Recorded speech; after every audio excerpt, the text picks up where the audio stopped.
In your experience, what issues do entrepreneurs have most often when they're trying to figure out how to market in the first place?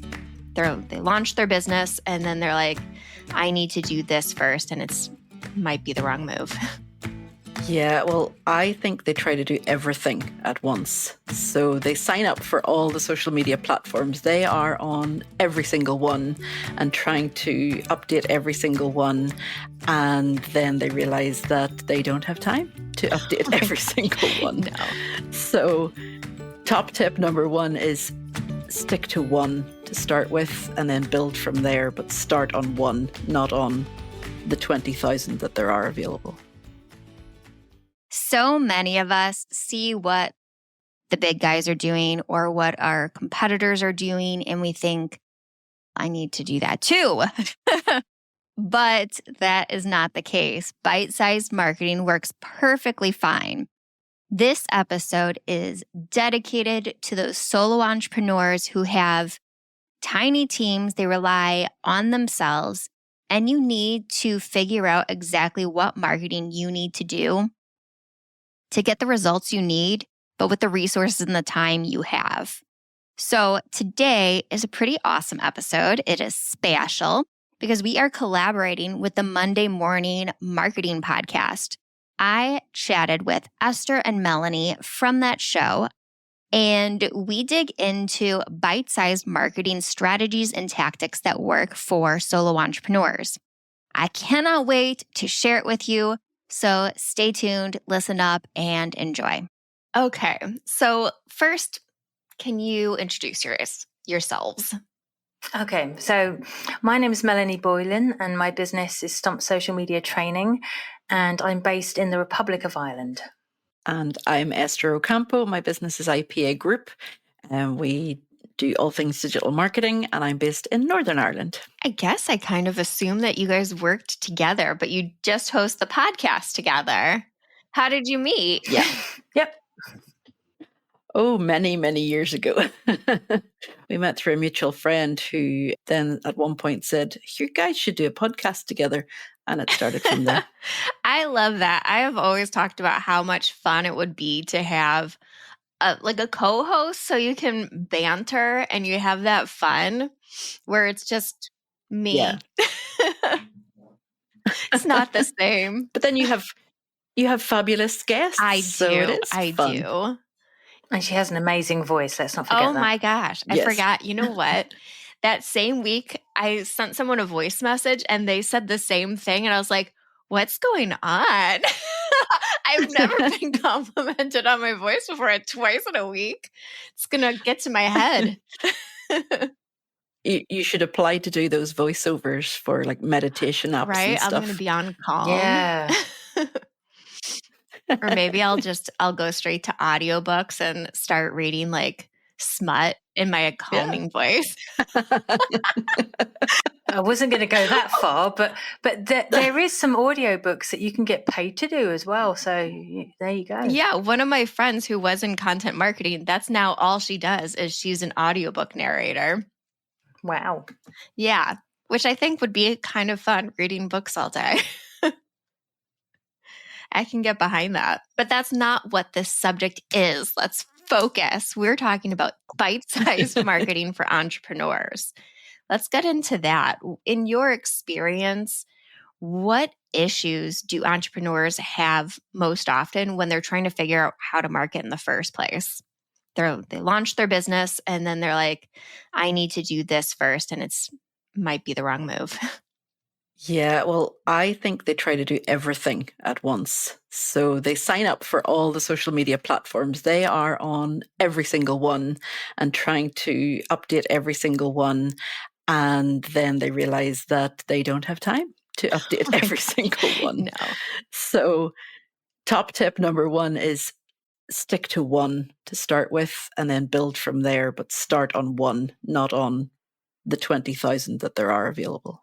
There's so many. There are. And just a little addendum to Esther's suggestion there is, absolutely, I completely agree. Go on the one, but go on the one that your audience is actually going to be on. Yeah. So if your audience is under 30, you need to be probably on TikTok, Instagram and that sort of Snapchat. that kind of platform. But if they're over 30, then you definitely need to have a presence on Facebook and probably Twitter as well, because the youngsters are all off that now. Not that they weren't in the first place. Sorry, X. Yes, it is X now.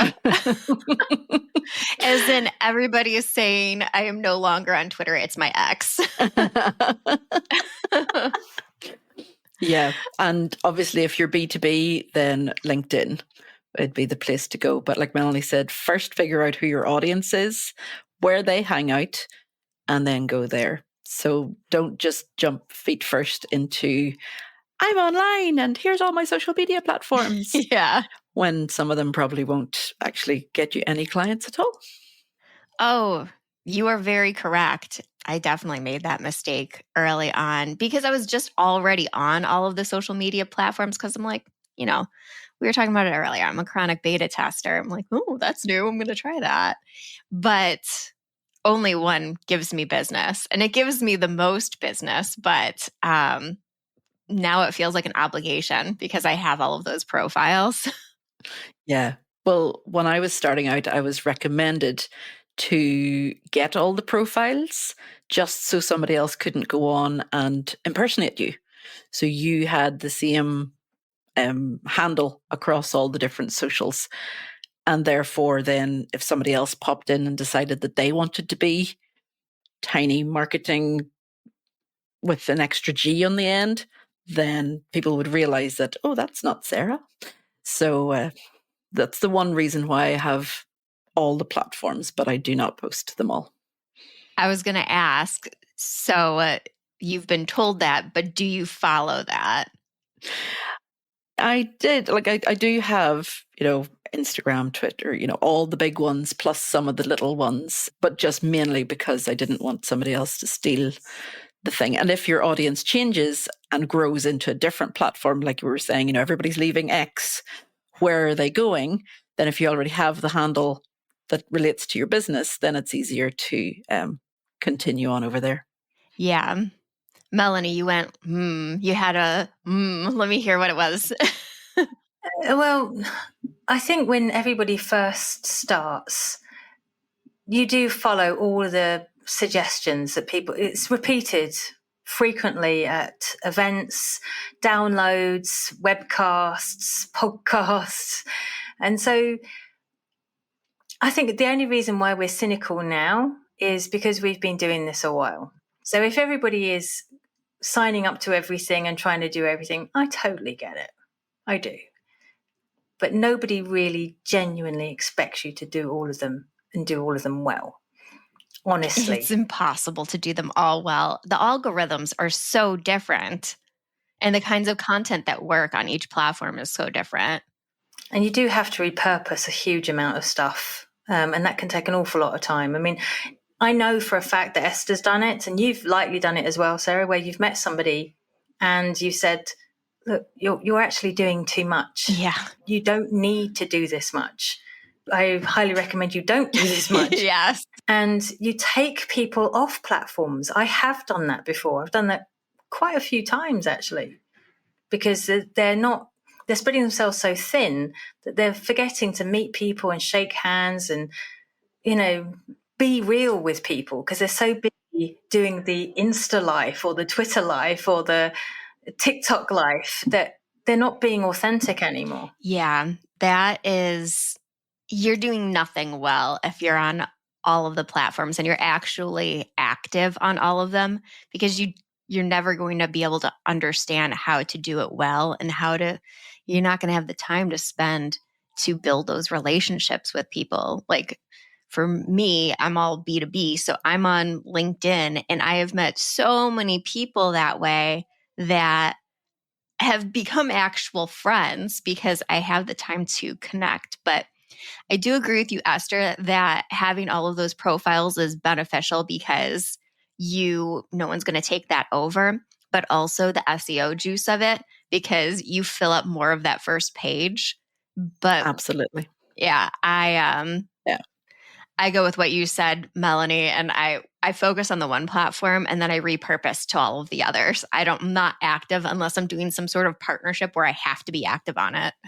Yeah, that's another tip we were going to say, just to repurpose the content that you already have, even if you send it out 6, 7, 10, 12, whatever number of times to the same platform, you're the only person that sees all your content. Yeah.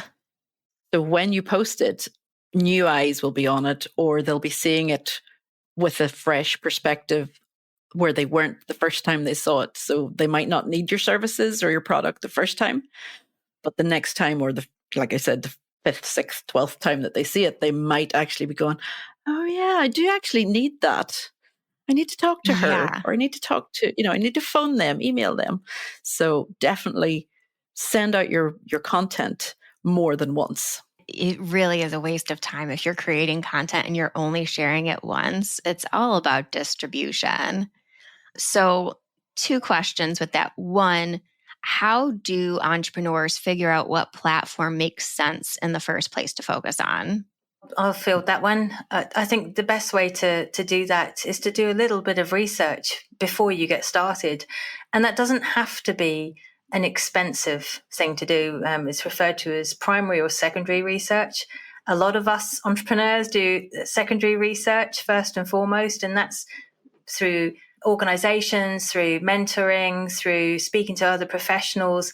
Heck, you might even use a census or literature that you found online. The only downside to all of this is it could be a little bit out of date, and especially if you're dealing with mentors or dealing with another human, there may be a bias that you're also absorbing. That's true.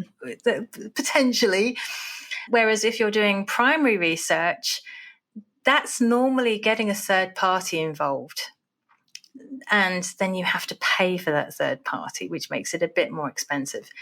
Or if you can try and detach yourself, you can arrange for focus groups. I did a focus group for my business in the first year. Eye-opening. That's all I'm going to say. I'm very curious about that, but we'll stay on topic. So, if you're open to criticism, be ready for it. That's in a focus group? In a focus group. We're going to have to rabbit hole a little bit. Please tell me more about what it was, how you figured out how to do it in the first place. Well, the reason why I considered it is I was called Stomp Marketing and PR when I first started, and I thought I was going to be doing press releases and marketing as well as social media training. But I noticed really in the first year that the social media training was doing so much better than anything else. And I wondered why. I mean, I was kept on telling people about it. I thought I was marketing to the right people, but I wasn't. But I didn't know that initially. And, just because I know how to do it now doesn't mean I knew how to do it when I first started. No, unless you've been in the industry before, none of us know how to do it when we first start. So I didn't just do a focus group in isolation. I did surveys. I had a stand. I met people, spoke to people, got general feedback. And I also noticed my testimonials were also saying, social media and not really anything else. Yeah. So when I sat down for this focus group and I was asking people, so, when you see this logo, when you hear this phrase, what does it make you think of? And they said social media when it comes to you. And I said, well, I've been thinking about this. I've been thinking about changing my name. And there was 11 other people in the room, so I was 12th. And they all pricked their ears up and they said, okay, so what are you proposing? And I'd got my logo ready, blown it up, bought the website. Yeah, hadn't built it, but, bought the website. You had the domain. Ladies and gents, social media genie. And they all fell over the floor, laughing their heads off. Laughing their heads off? Absolutely, laughing their heads off. I'm enthralled. And they said, why would you get rid of Stomp? I still don't know your name and I'm here. But I know Stomp. And so you did a killer job with your branding. So people remembered Stomp. Even when they didn't remember Melanie, they remembered Stomp. And they said, if you want to change it, then add what we feel you're best known for. So that's why I ended up with Stomp Social Media Training. You said this is your first year of your business. That was, yeah. How did you? Yes, that was. How did you find the focus group? Terrifying. Initially, but no, what I did is I put up, some of it was past clients, which wasn't too hard because, I was only a year in existence, so they still remembered me. Yeah. And it was fresh. Yeah, it was relatively fresh. And then the rest was, I went up into a local community group and said, I'm doing a focus group. It's tea and crumpets available. Seriously, I wish that I would have thought to do a focus group early on in my business to better understand. Because good God, I stumbled a lot for like a year, 2 years, trying to figure out exactly what would work. Dang, you just like went straight for it and knew exactly at that what stage, you I had needed nothing to do. to lose. Yeah. Literally at that stage, I'm not sure I'd do it now. But at that time, I literally had nothing to lose. What about you, Esther? Yeah, you didn't have like that brand equity built up yet. We had some of it. They said they loved Stomp. What about you, Esther? Did you ever do anything like that? Not exactly, like not in person with tea and crumpets, but we did have people contact. We actually have changed our business name. We used to be IPA Solutions UK, and because we have a company in Mexico as well, and people were just like, but why, why are you specifying UK and Mexico and stuff? So we just decided to turn it into group, more of an umbrella term. So, and the next question was always, so IPA like the beer? And no. What's it stand for?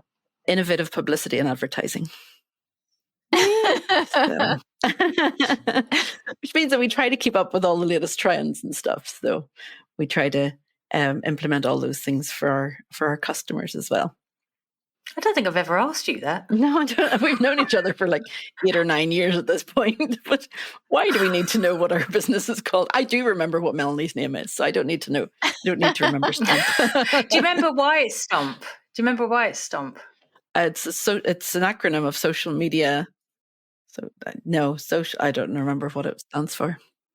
Sole Trader Office Marketing and PR. There you go. Dang. I knew it was an acronym. So to scoop back on topic of the bite-sized entrepreneurs, I mean, can they do this focus group idea to better understand like a streamlined way to market? How can they use what we're talking about today to be able to do that?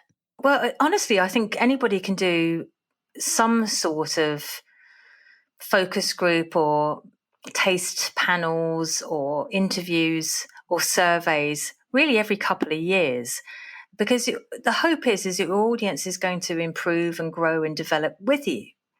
And right, we said to go on one social media platform initially.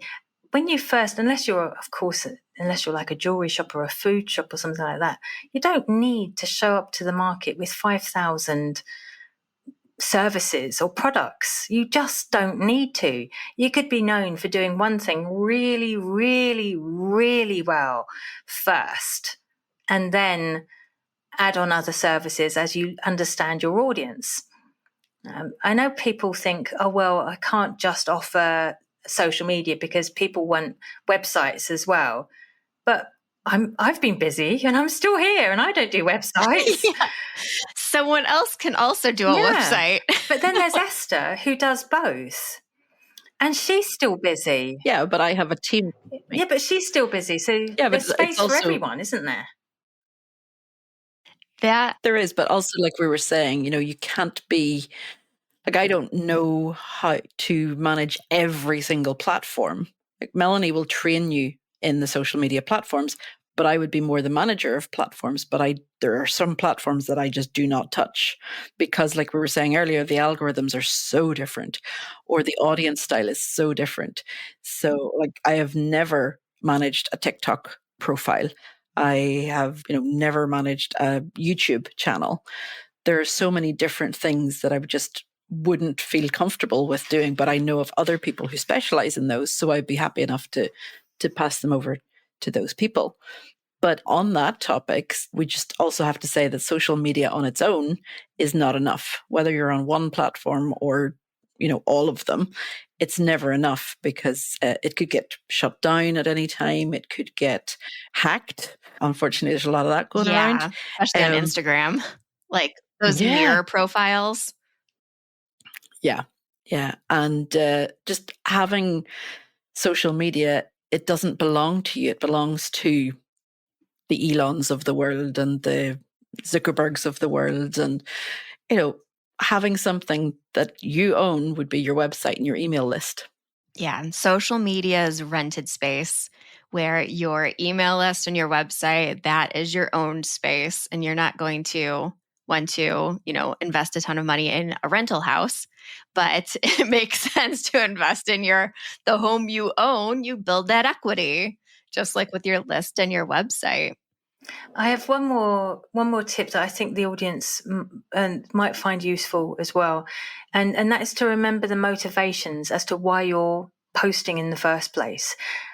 I spent the first year doing pretty well. I think I didn't do too bad, and then it started to peter out a little bit, which is why this survey came up. And upon reflection, and hindsight's a wonderful thing, it was down to the fact that I was wording it wrong. I was looking for business. I was looking for security. I was looking for me. And that's not why your business is successful. You're speaking the language that your audience is speaking. If you're responding to their problems, if you're advocating for them, if you're supporting them, if you're empowering them, if you're making their lives easier, and you're putting that across, not just on your socials, but on your website, in your flyers, in your email list, then they feel that they're being heard and respected and valued. And that's what they come back for. They don't care that you've got a couple of kids that you want to get through secondary school and, you need to replace your car, and they don't care about any of that.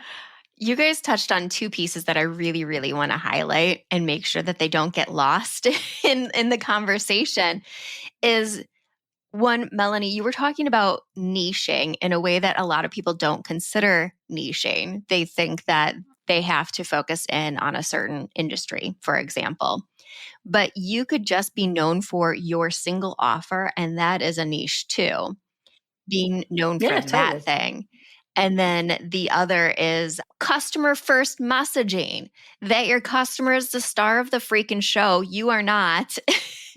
And that needs to be the center of your copywriting and all of the messaging that you're using in social, your website, email, all of that. I don't want those two pieces lost, because I think that they are absolute gold and make a huge difference in people's businesses. When entrepreneurs are starting out, let's revisit that. So they should be talking to their first primary customers, having conversations with them, figuring out where they're showing up online and maybe what triggers them to purchase from you in the first place, what challenges they're having, what you do that stood out to them. Like Melanie, you had a couple different services as part of your business, and then you realized everybody knows me for social media training. I don't need to do all of those other things. And that, a lot of us do that, where we're like, but they need all of this. Well, I think everybody assumes that people want everything, the whole package. But I guess I don't have the same strong team that Esther has around her. And also Esther obviously has a lot more trust as well. To have the right group of people around her, she's more ambitious, she's more, because she's taken on the role of being the boss and having staff under her and that sort of stuff. And that was a step that I wasn't ready to take really until a couple of years ago. And now I've got virtual assistants that I work with. So it's a very personal thing, I think, whether you're a team player or whether you're a little bit of a hypochondriac like I am slightly. In many ways, I'm quite envious of Esther's growth and trust and the fact that she can offer so much more than I can. Look at you, Esther. Thank you. So tell us, how did you scale? How were you able to grow your team and be able to accommodate these other services that maybe a 1 to 2 person shop can't do? I started my business with my husband. So it automatically started with him doing the websites and me doing the social media management. And then as we grew, we just realized that we needed to add in extra people. And to start with, that was other family members. So my sister-in-law works with us. My mother-in-law works with us. My father-in-law heads up the Mexican office. My side of the family is a bit technophobe. So that really work. They're all out. But then we needed a graphic designer. So one of my really good friends was the first choice there. So like Melanie said, you had to trust the people that you're going to be working with.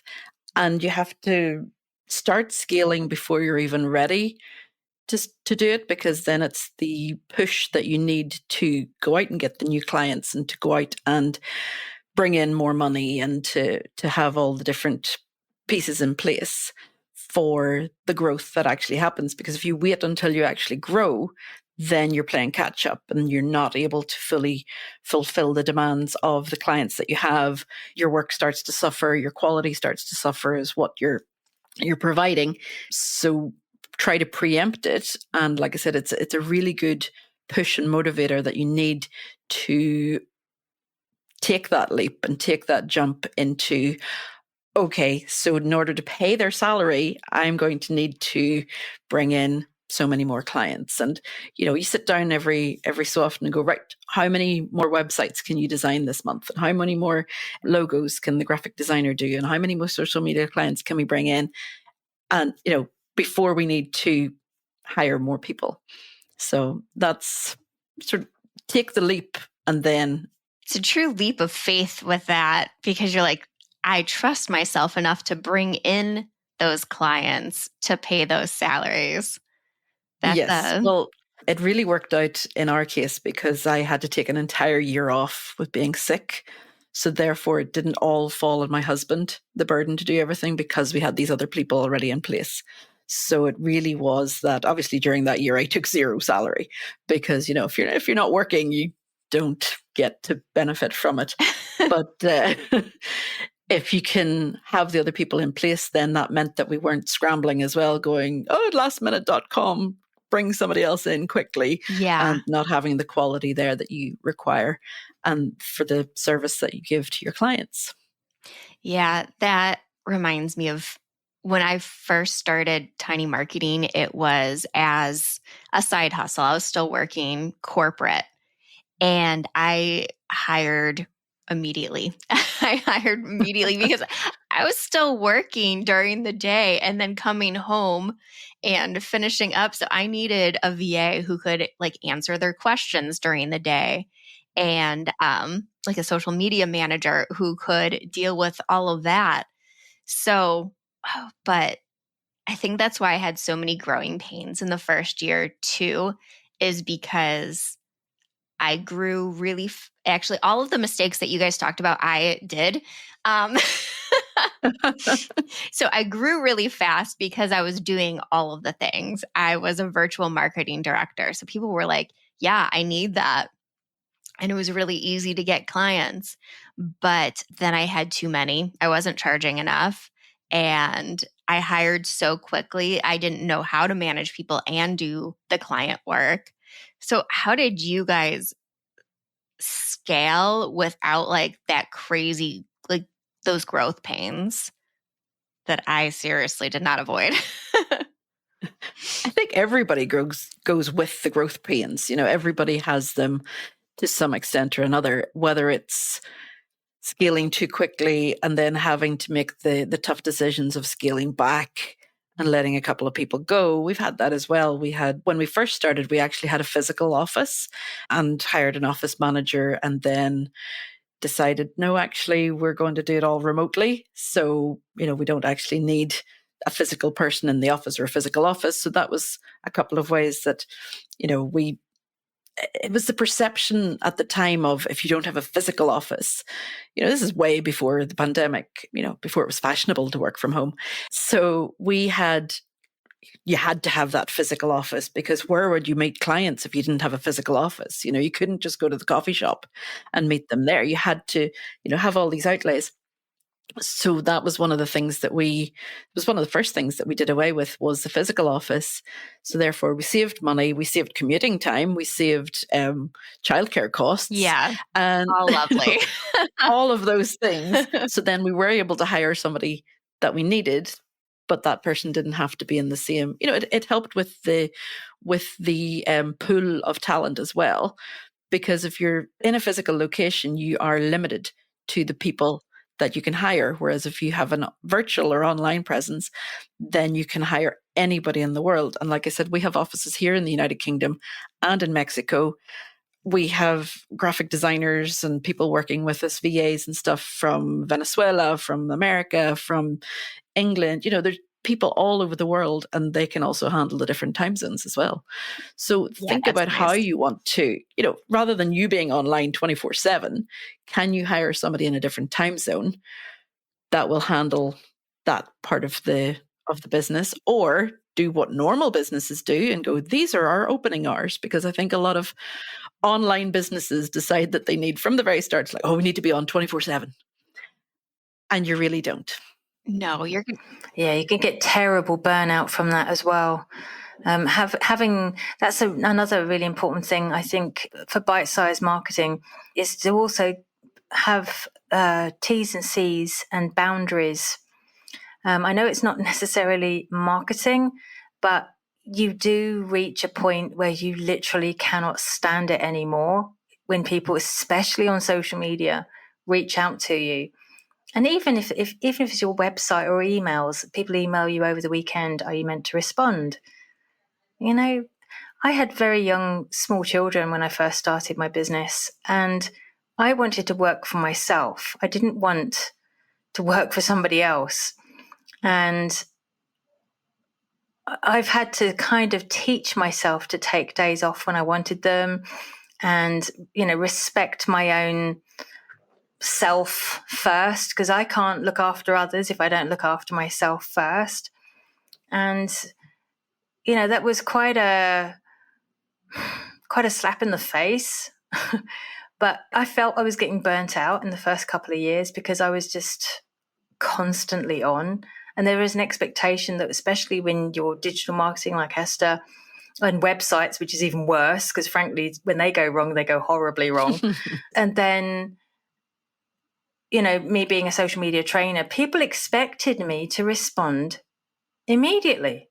It didn't matter whether it was bank holidays. It didn't matter whether it was 10 o'clock at night. And I do respond to people who pay me to. Yeah. Yes. Who would have thought? I do. Clients of mine get that kind of response. Yeah, that is exactly how I am too, where I'm like, I'll prioritize my inbox clients. They get responded to right away. Although I'll schedule my response to go out like Monday at 8 a.m., even if I'm responding over the weekend, because I just want those boundaries to be clear. Like, I'm not working 24 hours and I don't need to be, and I shouldn't be expected to be. But they're always first. Yeah, but I have a client who would sometimes message at 11 o'clock at night. And there was one time I did answer, and she said, "Oh, I'm really sorry. I didn't mean to disturb you." She says, if I didn't get it off my mind, then I would forget about it. So for her, it was just okay, I'm messaging this now so that it's done. And she didn't need me to respond or even say anything. She was actually quite shocked when I answered her. And she says, "Oh, I'm so sorry. I'm so sorry." It was just so that I didn't forget. Whereas I'm also the type that if I don't reply at that time, then I might forget too. That you'll forget? Yeah. I do the same thing. I actually just had a conversation with my video editor yesterday. I was like, you don't need to feel obligated to respond to me right away because we're 8 hours apart in time zones. Like, I'm just sending you things as I think of them, but just respond when you're working, please, because I know that she's responding sometimes. Well, she was telling me yesterday that she games till like 4 a.m. So that's the reason she's up. But she responds. She's Yes. gaming. Wow. But she responds at like 2 a.m. her time. I'm like, girl, you don't need to do that. What games does she play? I'm just asking. That's a good question. I don't know. She was just telling me how she does like game streaming with her husband on Twitch, but I didn't ask what game it was that she was doing. But she's killing it on YouTube. All of that gaming has helped. All right. Do you have any last thoughts that you want to leave the audience with when it comes to prioritizing when you're doing bite-sized marketing? I think something that people should try to implement and try to keep in mind is to plan out with a month in advance, at least, things like your content, things like what you're going to blog about, maybe have a theme for the month or whatever, so that you're not sitting staring at a blank screen or death scrolling on social media. Yeah. And wasting your time, because we don't have time for that. We're busy entrepreneurs. We are busy building our empires.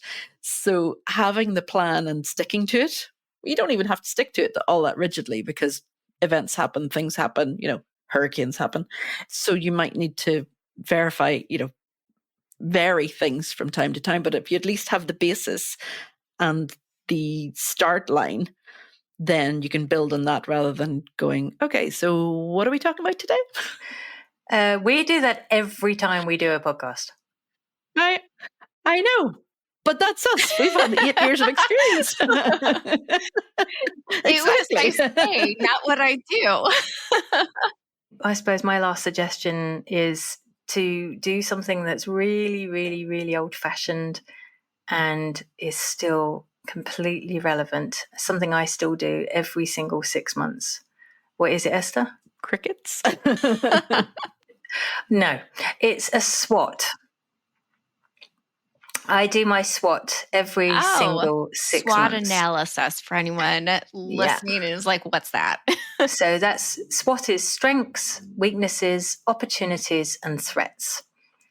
And this came about because shortly before I did my focus group, and I was thinking about changing my name, another company came along sounding very like me. And, we shared a few similarities. And it was purely because that came up and it came out of nowhere, very left of field. I wasn't expecting it. It made me think, wait a minute, is there any other businesses that either I'm like or they're like me? And now every 6 months, I go out there and see if anybody's using my messaging, my, similar logo, similar name, because that could have split my brand had I not been made aware of it beforehand. And because of that, I trademarked my business just so that it wouldn't happen again. And so, but there doesn't have to be something as scary as that. There's any number of threats. But I think the other thing is a SWOT analysis gives you a bit of accountability. Here we are trying to make other people accountable all the time, but you also need to make yourself accountable as well. And if you're saying, like, Sarah, you and I could meet up at an event and we'll say, look, we really must collaborate sometime, and we'll arrange for a coffee that never happens. And there's an opportunity that, frankly, we're daft to miss. But we get caught up in our own things, family, business. And if we hadn't have just put that to one side and we secured a date, even if it was that we're both crazy busy right now, let's put a date in the diary for 3 months from now. And, we'll definitely iron something out. I'll fly over there. You fly over here. We'll meet somewhere in the middle, and just knowing that that's going to happen. Esther and I, that would never have happened That would never have happened if we'd have just said, oh, let's talk about it some other time. We literally sat down, talked about it, and 6 weeks later, this podcast that we've been doing has been in existence for like 3 years now. I want to add on to this too, because a lot of people they come into this and they're like, these are great ideas. How do I actually do this? So if you're planning out your content, like Esther's advice, a month in advance, set aside batching days, put that in your calendar, block your freaking calendar so meetings aren't getting scheduled. So you can do all of that in a day and then have it scheduled out. And then with Melanie and doing the SWOT analysis every month, like setting up, even if it's just a one-person business, a retreat where you're working on the business and you're doing that SWOT analysis, you're doing the hard work, but putting it on your calendar, like you said with the coffee date, that's how you get it done, is actually putting it in there, scheduling it, and making sure no one's going to take that time. I know there is maybe a paid gig that will come up, but if you give enough notice, I can still know that, okay, I know I'm going to be frantically busy and waiting for some quotes to come back over the next couple of months. So I'm worried that if I put you in now, I might get $1,000 for a day's work or something. So if I put you in for a couple of months from now, then I can wiggle people around that time with you and it will still happen. I won't lose out. We won't lose out. It's just that kind of mindset that we just don't have when we're first starting a business, because we're all over it like a rash and we're really excited and passionate and, we've got all the bumps and highs and lows of being an entrepreneur. But this comes after 2 or 3 years in business. And one last thing, and I'm sure you're going to advocate for this as well, Sarah, is don't be afraid to ask for help. Yup. We're all part of a community. We all want each other to succeed. Nobody out there wants you to fail. No one. You are completely right. And like my other entrepreneur friends are the people that I can rely on, because this is a crazy life that we live. Like having your own business is a whole other thing. And they are the only people that are going to really understand it and live through things and be like, okay, this is what you got to do. This exactly happened to me. And this is how you can fix it. That community is always really nice to have. Yeah, definitely. So before we wrap up, can you tell everyone how they can find you online and about your podcast? Sure. Our podcast is called the Monday Morning Marketing Podcast. You can find it on Spotify, Apple Podcasts, all the good places like that. You can also go onto our website, themondaymorningmarketing.com, and listen to it there. And you can contact us directly through that. Our links for Stomp, social media training, and IPA group are also on that website. So you don't even have to go looking for our individually. And don't forget, you can sign up to our emails, and we have an Etsy store. We do. Ooh, tell me about the Etsy store. There's merchandise, so you can get there are some downloads for how to start your own podcast and checklists for things to do in social media. And we have t-shirts, mugs, hoodies, lots of good merchandise. Cool. Thank you so much for joining me. This was a fun show. Thanks for having us.